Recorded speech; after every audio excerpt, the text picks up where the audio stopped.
안녕하세요, 여러분. 오늘은 제가 요즘 읽은 책과 읽고 있는 책, 그리고 산 책들에 대해서 이야기하는 요즘 책 영상을 가지고 왔는데요. 제가 지난 영상에서 잠깐 언급을 하기는 했는데 요즘 발등에 불이 떨어진 채로 논문을 좀 쓰고 있어서 마음의 여유가 그렇게 많지는 않은 상황이에요. 그래서 좀 책을 많이 읽지 못해서 영상을 이렇게 빨리빨리 올리지는 못하고 있는데 그 부분에 대해서는 우선 잠깐 여러분께 좀 양해를 구하고 싶고요. 그래도 열심히 나름 읽으려고 노력을 하고 있고 언제나 영상을 만들고 싶은 마음으로 가득 차 있으니까 조금만 기다려주시면 제가 영상을 부지런히 만들어서 올리도록 하겠습니다. 아무튼 그래서 오늘은 그래도 제가 그 와중에 읽었던 두어 권의 책들과 그리고 지금 읽고 있는 책들 그리고 너무나 반가운 신간 소식까지 제가 그동안 너무 하고 싶었던 이야기들을 꾹꾹 눌러 담아서 영상을 이렇게 만들게 되었으니까 영상 끝까지 봐주시면 감사하겠습니다. 그러면은 바로 시작하도록 할게요.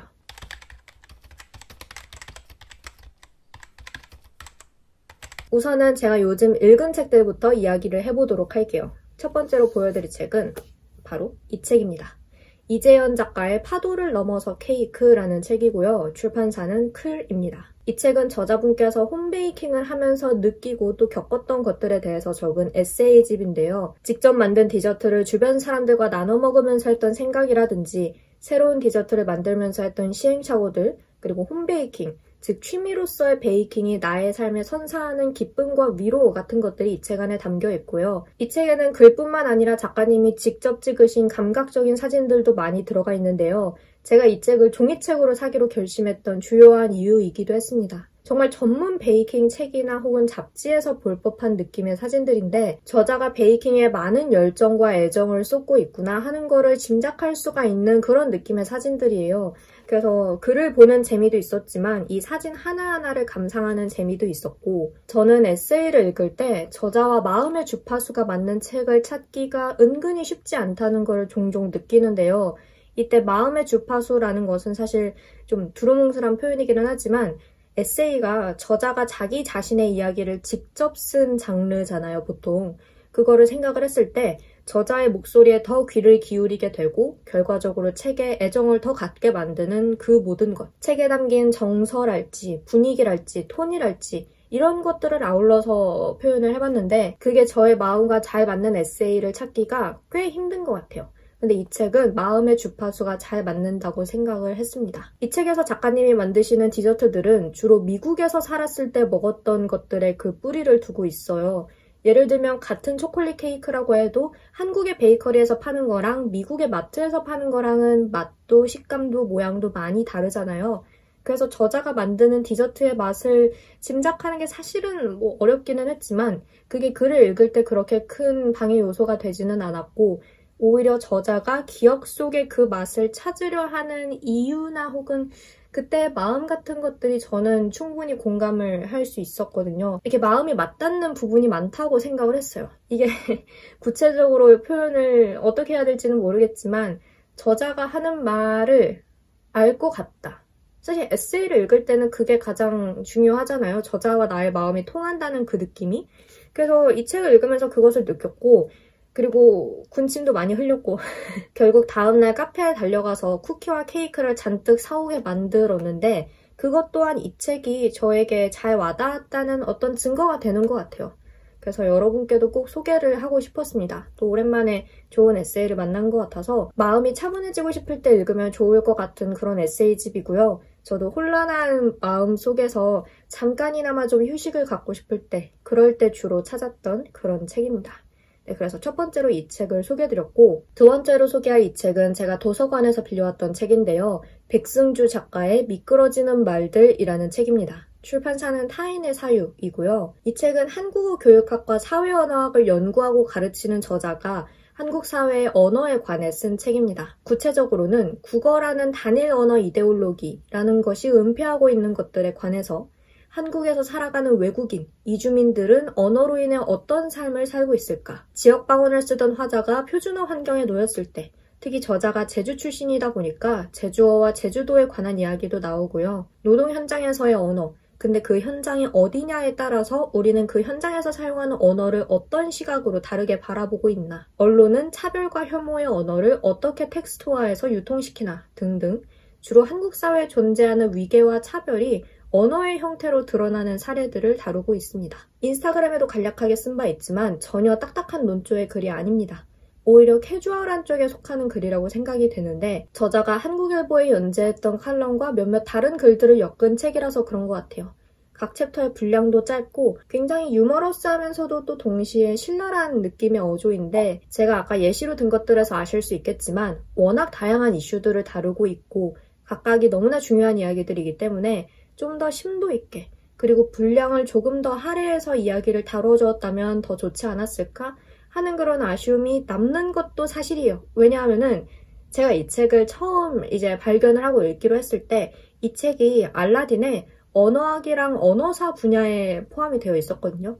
그래서 책 설명을 쭉 읽으면서 저는 그런 책인 줄 알았어요. 그 학문적으로 좀 더 다가가고 심도 있게 논의하는 그런 책인 줄 알았는데 알고 보니까 칼럼을 엮은 글이었던 거죠. 이게 더 좋다, 저게 더 좋다라고 말씀드리는 게 아니라 제가 이 책의 어떤 글의 종류 자체를 잘못 알고 있었던 거죠. 아무튼 그래서 이 책을 통해서 한국 사회의 언어에 대해 아주 깊이 파고들기는 힘들겠지만 그래도 우리가 무의식적으로 받아들이고 사용하는 언어들에 어떤 이데올로기가 숨어 있었는지 또 한국 사회의 언어와 관련해서 어떤 문제들이 있는지 하는 것들을 대략적으로 훑어보기에는 좋을 것 같아요. 더 심도 있는 논의로 들어가기 위한 징검다리와도 같은 책이라고 생각이 되고 저 역시 제가 그간 미처 인식하지 못하고 있었던 어떤 문제들을 발견하고 제 언어 생활에 대해서 한 번 더 반성을 하면서 돌아보게 되는 그런 계기가 된 책이라서 여러분께도 꼭 소개를 하고 싶었습니다.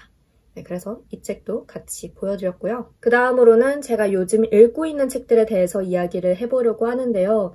요즘 책을 많이 못 읽는 것도 많이 못 읽는 거지만 한 권의 책에 진득하게 붙어서 그 책을 완독하는 게 쉽지는 않은 것 같아요. 시기적으로 제 마음 상태가 그리 이렇게 차분하지 못한 상태이다 보니까 독서는 저의 힐링 타임이기도 하거든요. 공부를 위한 독서도 하고 또 그렇기도 하지만 힐링을 위해서 제 개인적인 독서 시간을 조금 더 확보하려고 노력을 하고는 있는데 그 힐링을 쉽지 않게 만드는 책이 하나가 있어요. 이렇게 말씀을 드리면 제가 너무 부정적으로 이야기하는 것 같지만 이 책을 그냥 잘못된 시기에 만났다. 나중에 읽었어야 했는데 제가 이 책을 잘 소화하고 있지 못한 것 같아서 좀 아쉽기는 하네요. 보리스 파스테르나크 작가의 닥터 지바고 2권이고요. 출판사는 미음사입니다. 이 책은 제가 오디오북으로 듣고 있는데요. 닥터 지바고 오디오북을 지금 1권까지 포함해서 몇 달째 듣고 있거든요.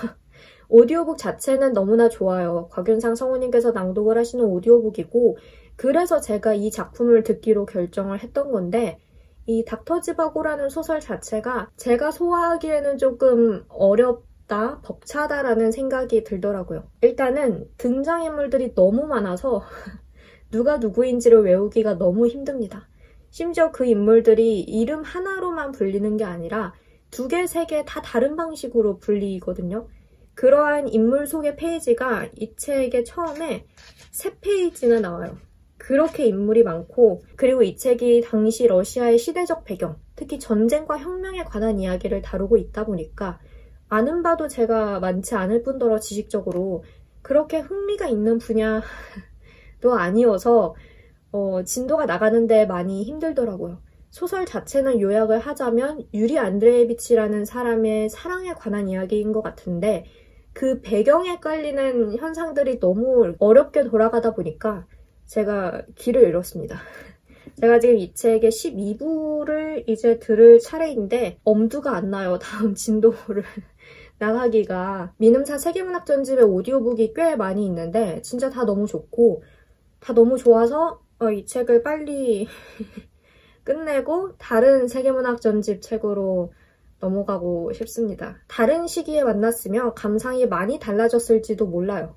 제가 좀 더 마음의 여유가 있고 시간적인 여유가 있을 때 이 책을 읽었다면 좀 더 몰입을 할 수 있었을지도 모르죠. 아무튼 지금 제가 소화하기에는 다소 좀 벅찬 감이 없잖아 있는 그런 책이다. 그리고 또 읽고 있는 책은 분위기를 확 바꿔서 바로 이 책입니다. 조예은 작가의 트로피컬 나이트라는 책이고 출판사는 한겨레 출판입니다. 이 책은 제가 지난 바다 컨셉 리딩 모먼트 영상에서 간단하게 언박싱을 했던 책이기도 한데요.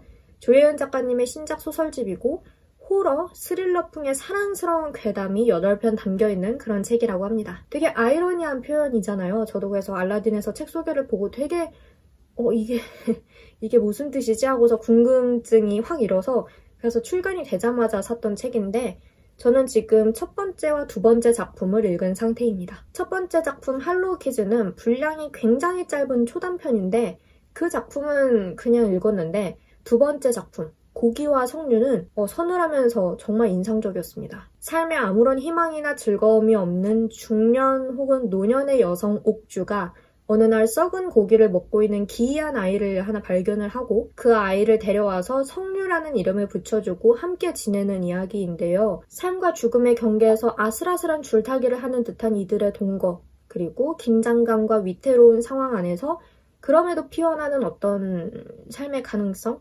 석류를 바라보는 옥주의 시선의 변화 같은 게 굉장히 인상적인 작품이었고 이 작품을 읽고 나서 뒤에 있는 다른 소설들이 더 궁금해지더라고요. 일부러 책 소개는 지금 자세히 읽지는 않은 상황입니다. 대충 어떤 소설집이다, 전체적으로 어떤 분위기이다 이런 정도만 파악을 하고 지금 뒤에는 어떤 이야기들이 펼쳐질지 하나도 모르는 상황이라서 빨리 읽고 싶어요. 논문 때문에 퍼석퍼석해진 제 뇌와 이 마음에 짜릿한 자극을 주고 싶은 심정이거든요. 그것에 딱 맞는 책이 아닌가, 저에게 짜릿한 자극을 줄 수 있는 그런 책이 아닌가 라는 생각이 들고 여러분께도 꼭 소개를 하고 싶었습니다. 많은 분들께서 이미 출간 소식을 접하셨겠지만 다시 한번 책 표지도 너무나 멋있고요. 네, 그래서 이 책을 읽고 있고 다음으로는 요즘 산 책들에 대해서 이야기를 해보려고 하는데요. 최근에 현타가 좀 세게 와서 책 사는 거를 조금 자제하려고 노력을 하고는 있어요. 일단은 저기 안 읽고서 지금 그냥 쌓아놓고만 있는 책들이 너무 많아가지고 책장이 책을 다 수용을 하고 있지도 못하고 그래서 이래저래 좀 현타가 세게 왔었는데 그래도 종이책 사는 거를 포기할 수가 없더라고요. 아마 저 혼자만 그런 건 아닐 거라고 생각을 해요. 아무튼 그래서 첫 번째로 우선 보여드리고 싶은 책은 바로 이 책입니다. 정용준 작가의 바벨이라는 책이고 출판사는 문학과지성사입니다. 이 책은 정용준 작가님의 첫 장편 소설인데요. 제가 예전에 프롬토니오를 읽고 너무 좋아서 정용준 작가님의 책은 다 찾아서 읽어야겠다라고 결심을 했었는데 그 중에 어떤 책을 먼저 읽을까 고민을 하다가 이 책의 설정이 너무나 특이해 보여서 사게 됐습니다. 제가 내용을 한마디로 요약해서 말씀드리기가 어려운 책인 것 같아서 책 소개를 좀 참고해서 읽어드리자면 말이 얼음 결정이 되어 사라지지 않고 남는다는 얼음의 나라 아이라 라는 동화로 시작을 한다고 합니다. 그리고 이 동화에서 영감을 받은 한 천재 과학자가 말을 결정화하는 실험에 실패한 뒤 말이 만들어내는 부패하고 냄새나는 펠리 때문에 사람들이 말문을 닫고 살아가는 새로운 시대 바벨에 관한 이야기라고 하는데요. 지금 이렇게 책 소개를 보고 있는데 그런데도 어떤 이야기가 펼쳐질지 짐작이 가지를 않네요. 일단은 언어에 관한 이야기인 것 같고 환상적인 설정 혹은 SF적인 어떤 설정이 있는 것 같고 정영준 작가님의 소설에서 말에 대한 이야기가 특히 자주 나오는 것 같다라는 생각이 들어요. 그런데 이 말은 주로 온전히 전달되지는 않는다라는 점에서 타인과의 교류에 어긋남을 초래하고 그럼에도 혹은 그렇기 때문에 벌어지는 일들에 대해 주로 이야기한다라는 인상을 받았는데 물론 제가 아직 작가님의 작품은 2권밖에 읽지 못한 상태라서 확실히는 말씀드리기 힘들지만 일단은 작가님이 말이라는 것을 통해서 하고자 하는 이야기가 무엇일까? 작품 전체를 관통하는 어떤 무언가가 있을까? 그리고 작가님이 그리고자 하는 세계는 어떤 세계일까? 하는 거를 작품을 더 읽으면서 이제 파악을 해나갈 것이고요. 그나저나 프롬토니오라는 작품도 제가 영상을 꼭 만들겠다라고 결심을 했었는데 읽은 지 거의 한 달이 다 지나가는데도 아직도 만들지 못하고 있네요. 언젠가는 꼭 영상으로 만들어서 여러분께 정식으로 소개를 하도록 하겠습니다. 그 다음으로 소개할 책은 이 책입니다. 김멜라 작가의 제 꿈꾸세요 라는 책이고 출판사는 문학동네입니다. 일단은 표지가 너무나 아름다운 책이에요. 저는 그 중에서도 색감도 너무나 예쁘지만 이 제목이 적혀있는 방식이 너무나 몽환적이면서 아름답더라고요. 그래서 인상적이라고 생각을 했는데 이 책은 김멜라 작가님의 두 번째 소설집입니다. 책 소개에 써있는 문구를 보고 역시 구매를 하게 돼서 그 문구를 좀 읽어드리자면 사랑스럽고 신비로운 힘으로 우리를 강력하게 몰입시키는 꿈의 세계처럼 상상을 자극하는 생기로운 질문들을 통해 우리의 현재를 투명하게 비추는 김멜라의 두 번째 소설집. 책 소개부터 뭔가 범상치 않은 그런 게 있지 않나요? 이 책은 올해 젊은 작가상 수상작품집에 실린 저녁노을도 수록되어 있고 작년 젊은 작가상 수상작품집에 실린 나뭇잎이 마르고 또 수록되어 있습니다. 그 외에 다른 작품들이 어떤 이야기를 하고 있는지는 아직은 모르지만 책 소개에 우리가 바라온 8편의 이채로운 해피엔딩이라는 표현이 있는 걸 보면 그러니까 해피엔딩이라는 단어가 딱 써있는 걸 보면 경쾌하고 힘이 나는 어떤 이야기들을 우리가 기대해 볼 수 있지 않을까라는 기대를 하게 됩니다. 그리고 제 꿈꾸세요 라는 이 제목도 너무나 특이하다고 생각을 했는데 누군가에게 내 꿈을 꿔라라고 말을 한다는 게 상상을 해보면은 애정이 반드시 담겨 있어야 할 수 있는 표현이잖아요. 내가 싫어하는 사람이 내 꿈을 꾼다는 거는 상상조차 하기 싫으니까 이 말을 어떤 의도에서 했는지는 아직은 모르지만 어쨌든 다양한 상상을 하게 한다라는 점에서 참 좋은 제목이고 재미있는 제목이다 라는 생각을 했고 얼른 읽어보고 싶은 그런 책입니다. 마지막으로 산 책은 이 책은 제가 예약 구매를 해서 아직 도착은 안 했는데요.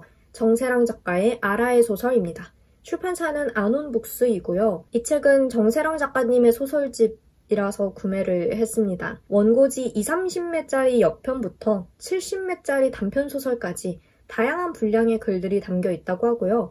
특히 아라라는 이름의 인물이 여러 작품에서 반복적으로 등장을 한다고 하더라고요.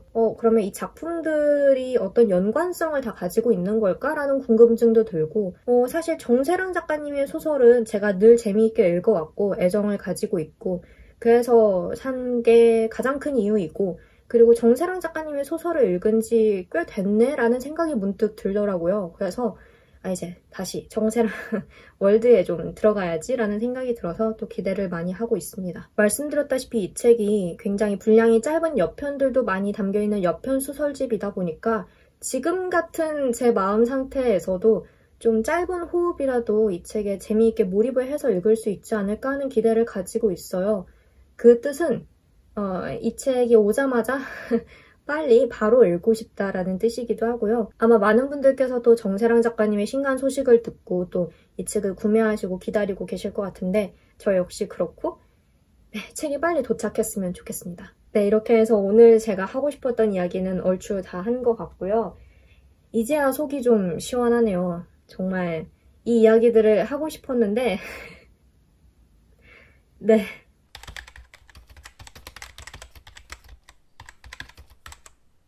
이렇게 해서 오늘은 제가 요즘 읽은 책과 읽고 있는 책 그리고 산 책들에 대해서 이야기를 해봤는데요. 제가 너무 계속 논문 이야기 막 힘들다, 뭐 마음에 여유가 없다 이런 이야기들을 반복하는 것 같아서 좀 질리시지 않을까라는 생각이 들어요. 갑자기 걱정이 되는데 앞으로는 조금 더 긍정적이고 뭔가 성취감 있는 이야기, 뿌듯한 이야기를 더 많이 할 수 있도록 제가 더 노력을 하겠습니다. 영상 텀이 올라가는 텀들이 조금 길어지고 있는데 기다려주셔서 너무나 감사하고 정말 제 이야기가 그냥 허공에서 흩어지지 않는다는 게 저에게 얼마나 큰 의미인지 몰라요. 네, 정말 감사합니다. 그러면은 오늘은 여기서 영상 마치도록 하고 다음 영상에서 다시 찾아뵙도록 하겠습니다. 영상 봐주셔서 너무나 감사하고 우리는 다음 영상에서 다시 만나요. Bye.